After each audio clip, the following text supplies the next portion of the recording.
Hi అండి, welcome to my channel. అయితే AP పెన్షనర్లకు సంబంధించి మే నెల పే స్లిప్స్లో భారీ మార్పులు అయితే గమనించాలండి. ఒక్కసారి ఆ వివరాలన్నీ కూడా పూర్తిగా వీడియోలో అయితే తెలుసుకుందాం. మీరైతే వీడియోని ఎక్కడెక్కడ స్కిప్ చేయకుండా ఎండ్ వరకు అయితే చూసేయండి. వీడియో నచ్చినట్లయితే తప్పకుండా లైక్ చేయండి, షేర్ చేయండి. మొత్తానికైతే పెన్షనర్ల పే స్లిప్స్ కూడా అందుబాటులో అయితే ఉన్నాయండి. సిఎఫ్ఎంఎస్ సైట్లో అయితే మీరైతే డౌన్లోడ్ చేసుకోవచ్చు.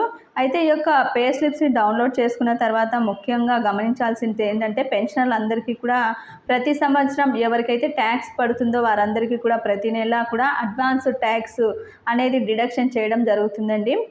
అయితే ఈ యొక్క అడ్వాన్స్ అనేది పెన్షనర్లలో ఎవరికి ట్యాక్స్ డిడక్షన్ చేస్తారో ఒకసారి గమనిస్తే, స్టాండర్డ్ డిడక్షన్ 50,000 తీసివేయగా మిగిలిన ఆదాయం 7 లక్షలకు దాటిన వారికి మే నెల పెన్షన్ అనగా జూన్ 1వ తేదీని తీసుకునేటువంటి పెన్షన్లో అయితే ఫిబ్రవరి పెన్షన్ వరకు కూడా 10 సమాన వాయిదాల్లో డిడక్షన్ చేయటం జరుగుతుంది.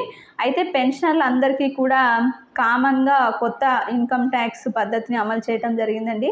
ఒకవేళ మనకి పాత పద్ధతిలో ఇన్కమ్ ట్యాక్స్ డిడక్షన్ కావాలనుకుంటే ఎస్టీఓ గారికి అయితే ఖచ్చితంగా రాతపూర్వకంగా తెలియాల్సి అయితే ఉంటుంది.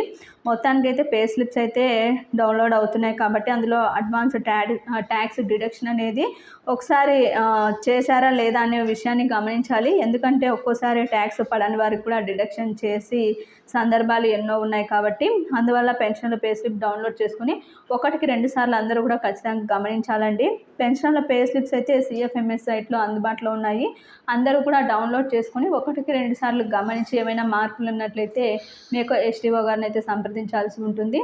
ఇది ఇప్పటి వరకు ఉన్నటువంటి లేటెస్ట్ అప్డేట్. అదేవిధంగా ఉద్యోగులకు సంబంధించి నిధి యాప్లో పెన్షన్ల పే స్లిప్స్ వచ్చేసి సిఎఫ్ఎంఎస్ సైట్లో అయితే అవైలబుల్గా ఉన్నాయి. మీరు అందరూ కూడా డౌన్లోడ్ చేసుకొని గమనించవచ్చు. బిల్లులన్నీ కూడా ఎక్కువ శాతం వెయిటింగ్ ఫర్ ఫండ్ క్లియరెన్స్కి అయితే రావడం జరిగిందండి.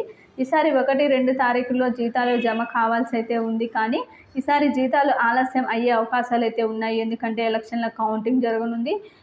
ఈ విధంగా మొత్తానికైతే ఈసారి కాస్త ఆలస్యంగా జమ అయ్యేదానికి అవకాశం ఉంది అన్నట్టయితే సమాచారం. మీకు వీడియో నచ్చినట్లయితే తప్పకుండా లైక్ చేయండి, షేర్ చేయండి. Thank you for watching.